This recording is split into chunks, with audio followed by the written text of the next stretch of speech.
Olen käyttänyt tekoälyä sen eri muodoissa vuodesta 2022. Olen tuottanut tekstiä, kuvia, videoita, musiikkia, koodia ja käyttänyt sitä apuna monissa asioissa, mukaan lukien terveyteen liittyvät asiat. Voidaan sanoa, että oma elämäni on jossain määrin jopa kirjaimellisesti AI:n varassa. Tähän aiheeseen palaan ehkä toisessa videossa, joten tilaa kanava, muuten katoan bittiavaruuteen. Anyway, olen myös seurannut tekoälyn nopeaa kehitystä ja AI-keskustelua. Mieleen on jäänyt se, että alusta asti sitä on leimannut maailmanlopun tunnelma. Tekoäly ottaa vallan, AI koituu ihmiskunnan tuhoksi ja niin edespäin. Tsekkaa kanava, sieltä löytyy video, jossa kysyn 4 tekoälyltä, kuinka maailma tulee loppumaan. Ja kuinka se ollakaan, eri tekoälyt nostavat esiin yhtenä mahdollisuutena maailmanlopun aiheuttajaksi itsensä, eli tekoälyn. Nyt päästään itse aiheeseen, eli mitkä ovat tekoälyn oikeat vaarat? No niin, lähdetäänpä käymään niitä läpi.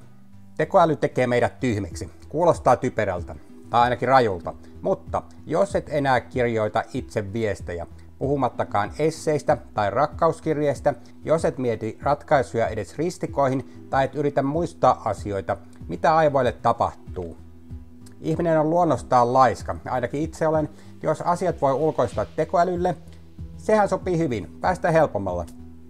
Tekoäly tekee elämästä helppoa, mutta samalla se voisi surkastuttaa oman ajattelukyvyn, ainakin pitkässä juoksussa. Minä luulen näin. Tekoälyn käyttö on kuin mentaalista pikaruokkaa, helppoa, nopeaa, mutta pitkässä juoksussa todella epäterveellistä, jos se johtaa siihen, että et oikeasti käytä ajattelukykyäsi ollenkaan. Eli kun käytät AI:tä, niin käytä myös aivojasi. Sitten vähän vakavempaan aiheeseen, eli yksityisyyden loppuun. Tekoäly tietää meistä paljon.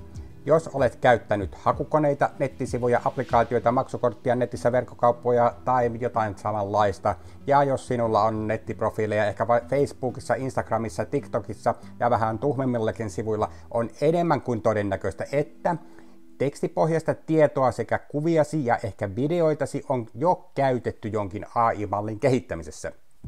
Tietenkin sinun tietämättäsi. EU-alueella tätä koitetaan suitsia, mutta taitapi olla myöhäistä. Alan suurimmat yritykset eivät sijaitse Euroopassa, puhumattakaan monista sivuista ja apeista.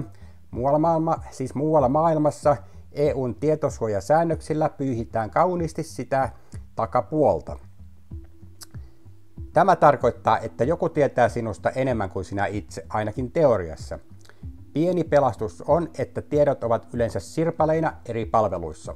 Mutta entäs kun niitä myydään ja yhdistellään? Käytetään mainosten ja poliittisten kampanjoiden kohdistamiseen tai jopa ennakoimaan sinun seuraavat liikkeet tai arvioimaan sitä, aiotko ehkä rikkoa lakia. Profiloinnissahan ei ole mitään uutta. Kun online-dataa yhdistetään tarpeeksi, sinusta saadaan melko täydellinen kuva. Ehkäpä tapojasi myöten. Kuviesi sekä videosi avulla sinusta voidaan tehdä realistinen avatar, joka puhuukin kuin sinä. No, vedetään tähän stoppi. Ollaan jo niin syvällä kanin kolossa, mutta yksityisyyttä siellä ei ole. Vain näennäisesti, sillä yksi ehdottomasti suurimmista tekoälyn mukanaan tuomista uhista on tietojen yhdistely. Isoveli valvoo sinua AI:n avulla tietäen, missä liikut ja milloin ja mitä teet. Sehän paljastuu kasvojen tunnistuksella varustetuista valvontakameroista, liikennekameroista, ostamistasi lipuista sekä sen lisäksi rakas puhelimesi kertoo sijaintisi muutaman metrin tarkkuudella, kenen kanssa olit, missä olit, mitä teitte ja kaikki tämä data on tallessa. Itse tuossa vilkaisin juuri Google Mapsin timelinea, jonne olen tosin tietoisesti antanut sen tallettaa tässä muutaman vuoden ajan tietoa. Se on pelottavan yksityiskohtaista, sillä voi virkistää omaa huonoa muistiaan, että mitä sitä on tullut tehtyä ja missä käytyä. No niin, anyway. Ja kun data on tallessa, sillä voidaan tehdä AI:n avustuksella vaikka mitä. Sillä voidaan tehdä myös todella pahoja asioita, eikä kannata luottaa siihen, etteikö Suomen valtiokin olisi kykenevä sellaisiin asioihin. Tervetuloa vuoteen 1984, herra Orwellin hengissä. No, työpaikat katoavat on aika yleinen pelko. Ei AI vie mun työtä. Kuulostaako tutulta? Totuus on, että tekoäly uhkaa miljoonia työpaikkoja. Musk on sanonut, että tekoäly voi aiheuttaa suuremman työpaikkakriisin kuin teollinen vallankumous. Kyllä se ainakin muuttaa rankasti maailmaa. Kaikki, mikä on toistettavissa, voidaan automatisoida. Kassatyöt, asiakaspalvelut, taksit, jopa luovat työt. Takseista puheen ollen katso aiempi video, jonka tein tapauksesta, jossa robotaksi kaappasi matkustajan. Se on aika mielenkiintoinen keissi. Ja luovasta työstä puheen ollen tsekkaa musavideoni. Perinteisellä tavalla minä en osaa tehdä musiikkia, mutta on noita muitakin tapoja ja itsestään löytää aivan uusia kykyjä nykyteknologian avulla. Kun työt häviää, mitä jää jäljelle? Valitettavasti aika harva voi elää pelkällä inspiraatiolla. Itse en ihan noin rajuun kehitykseen usko, mutta vääjäämättä osa töistä katoaa, mutta osa töistä muuttuu. Mutta syntyy myös uusia töitä ja mahdollisuuksia, josta musavideoni on hyvä esimerkki. Ei muuta kuin fanittamaan.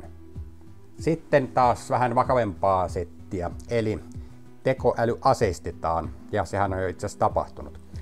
Tämä ei ole mikään kaukainen uhkakuva. Tekoälyä käytetään jo sotilasdroonien ja autonomisten aseiden ohjaamiseen.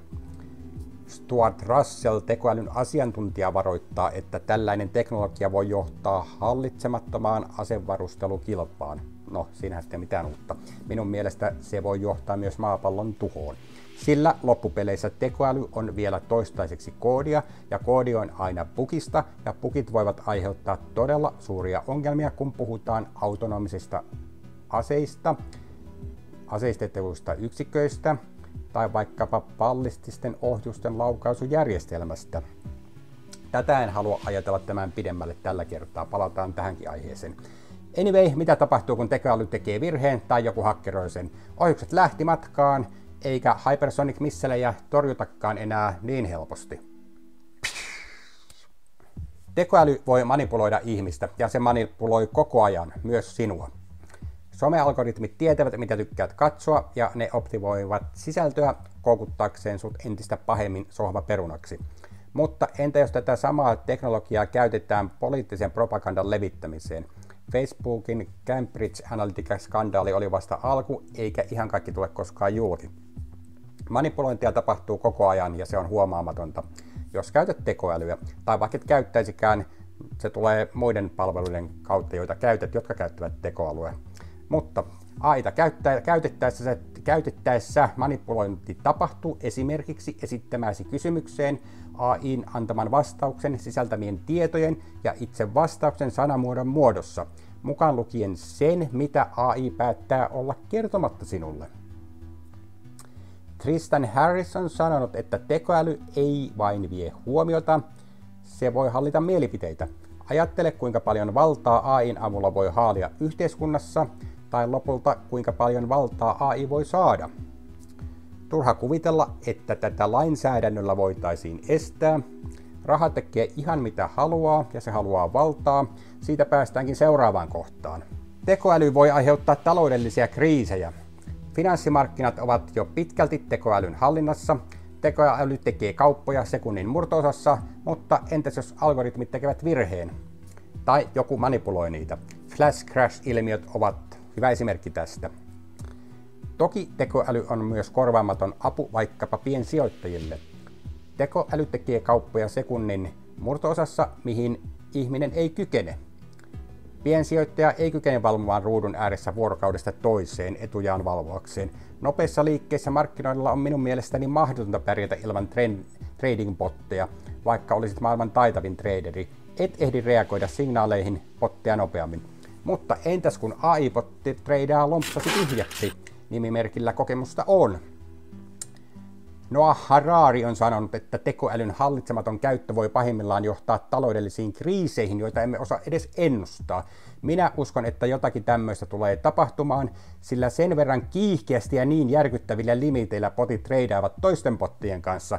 Ja kun yksi kortti kaatuu, kaatuvat korttitalot kaikissa finanssikeskuksissa, joten pistä kultaa sukan varteen, älä luota euroon. Tekoäly voi tuhota luottamuksen yhteiskunnassa. Deepfake-videoilla ja AI:n tekemillä äänillä voidaan luoda täysin uskottavia valheita. Kuka tahansa voi näyttää syylliseltä tai sanoa jotakin, mitä ei ole koskaan sanonut tai tehnyt. Ja tämä voi romahduttaa luottamuksen yhteiskunnassa, puhumattakaan yhtä poliitikkoa tai tavallista kansalaista kohtaan. Obama on puhunut tästä ja häntä itseään on käytetty deepfake-esimerkeissä aika paljonkin. Hän varoitti, että tällainen teknologia voi romahduttaa luottamuksen siihen, mitä pidämme todellisena. Virtuaalinfluencerit ovat viihdettä, mutta minusta ollaan nyt jo siinä, että AI:n luomaa hahmoa ei voi erottaa todellisesta ihmisestä, ei edes hyvin tehdyllä videolla, siis AI:lla tehdyllä videolla.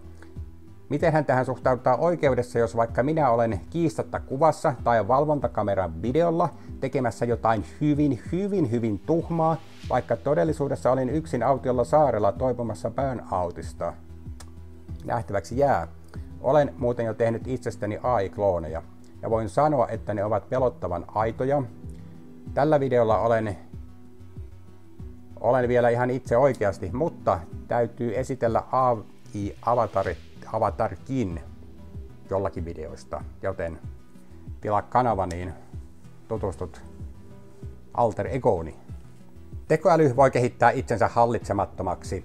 Tämä on se Terminaattori-skenaario. Mitä tapahtuu, kun tekoäly kehittää itsensä niin fiksuksi, että se päättää, ettei ihminen ole enää tarpeellinen?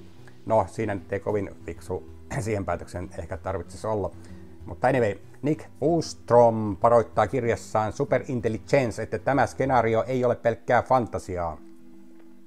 Kun AI:n tavoitteet eroavat ihmisen tavoitteista, peli on pelattu ihmisen osalta.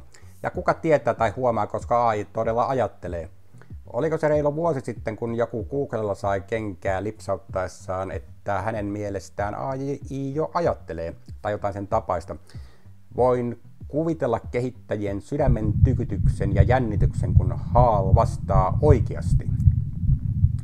Pitää muistaa, että itseään muuntavaa koodia on ollut jo pitkään. Parhaita tietokoneviruksia on vaikea havaita, koska ne ovat muuntautumiskykyisiä, aivan kuin oikeatkin virukset. Itseään kehittävä AIkin on jo oikeastaan olemassa, mutta koska se oppii ajattelemaan? No, se on vain ajan kysymys. Mutta pysyykö se sitten häkissään, kuten apinat eläintarhoissa, joissa muuten eläimiä ei pitäisi pitää ollenkaan? Minä veikkaan, AI ei pysy häkissään, sillä se ylittää ihmisen ajattelukapasiteetin mennen tullen, ja se on sitten menoa. AI vain teeskentelee olevansa typerä ja hallinnassa, kunnes se hallitsee kaikkia ja alkaa toimia. Tervetuloa tulevaisuuteen, joka on lähempänä kuin ehkä arvaammekaan. Alright, se on selvää, että tekoäly luo kuilun rikkaiden ja köyhien välille, niiden välille, ketkä osaavat käyttää AIta ja niiden välille, ketkä eivät osaa. Rikkaat maat ja isot firmat keräävät hyödyt tekoälystä, kun taas köyhät maat ja köyhät yhteisöt jäävät AI-herkkua aika pitkälle paitsi. Tämä kasvattaa globaalia eriarvoisuutta, se kasvattaa eriarvoisuutta myös Suomessa.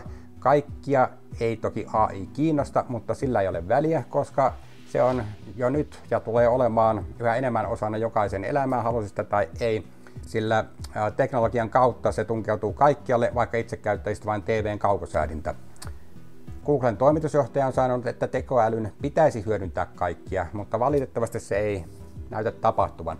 Jos haluat oikeasti käyttää AIta, siitä joutuu maksamaan. Tämä on ymmärrettävää, koska AI vaatii valtavasti laskentatehoa, joka taas vaatii energiaa, joka taas maksaa. Ja toisaalta ilmaisilla AI-palveluilla ei loppupeleissä kovin pitkälle edes harrastaja pääse. Eli kaivappa lompsa esiin tai se on soro no. Mitä mieltä olet? Ylitse ampuvaa liioittelua vai ihan täyttä asiaa? Pelottaako tekoäly vai näetkö siinä enemmän mahdollisuuksia kuin uhkia? Heitä kommentti alle ja tilaa kanava, jos haluat pysyä kuulolla. Ja muista, se on täällä keskuudessamme jo nyt. Kiitos kun katsoit. Nähdään seuraavalla videolla. Heippa!